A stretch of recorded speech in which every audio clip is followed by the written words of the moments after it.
Rio de Janeiro Brazil का वो शहर जो कभी रंगों, संगीत और समंदर की लहरों के लिए जाना जाता था, आज वहाँ गोलियों की आवाज गूंज रही है।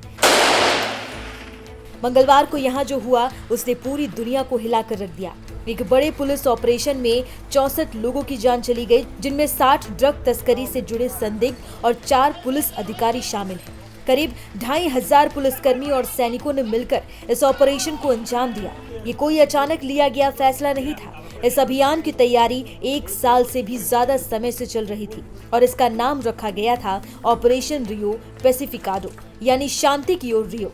लेकिन जिस तरह से ये ऑपरेशन हुआ वो किसी युद्ध से कम नहीं था।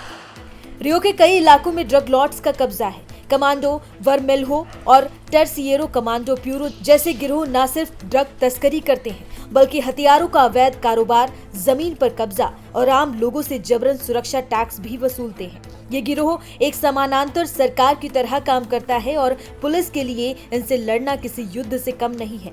मंगलवार को जब पुलिस ने इन इलाकों में घुसपैठ की तो फायरिंग शुरू हो गई। गोलियों की आवाजें, चीखते हुए लोग और डर से कांपता शहर रियो की गलियों में उस दिन इंसानियत की सांसें थम गई थी।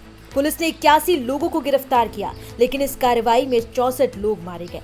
इनमें 4 वो पुलिसकर्मी भी थे जो देश की सुरक्षा के लिए अपनी जान कुर्बान कर गए। अधिकारियों ने बताया कि अपराधियों ने जवाबी हमला करने के लिए ड्रोन का इस्तेमाल किया। पेन्हा कॉम्प्लेक्स में पुलिस पर ड्रोन से हमला किया गया। ये तकनीक अब सिर्फ रक्षा के लिए नहीं, अपराध के लिए भी इस्तेमाल हो रही है। इस ऑपरेशन के दौरान 42 से ज्यादा राइफलें जब्त की गई हैं। लेकिन सवाल ये है कि क्या ये हथियारों की गिनती उस दर्द को कम कर सकती है जो इन मौतों ने छोड़ा है। यूएई ने इस कार्रवाई को डरावना बताया है। उन्होंने कहा कि इतने बड़े पैमाने पर हुई मौतों की निष्पक्ष और प्रभावी जांच होनी चाहिए। उन्होंने ब्राजील सरकार को अंतर्राष्ट्रीय मानवाधिकार कानून की याद दिलाई, क्योंकि कानून का मकसद सिर्फ अपराध रोकना नहीं है, बल्कि इंसानियत को बचाना भी है। रियो आज एक ऐसे मोड़ पर खड़ा है जहां एक तरफ कानून की जीत है तो दूसरी तरफ इंसानियत की हार। सवाल ये नहीं है कि कितने अपराधी मारे गए, सवाल ये है कि क्या इस खून से रियो में शांति लौटेगी, क्या बच्चों की हंसी फिर से इन गलियों में गूंजेगी। इस वीडियो के जरिए हम सिर्फ एक खबर नहीं बता रहे, हम उस दर्द को महसूस कर रहे हैं जो रियो के हर कोने में पसरा हुआ है। क्योंकि जब गोलियां चलती हैं तो सिर्फ शरीर नहीं, सपने भी मरते हैं।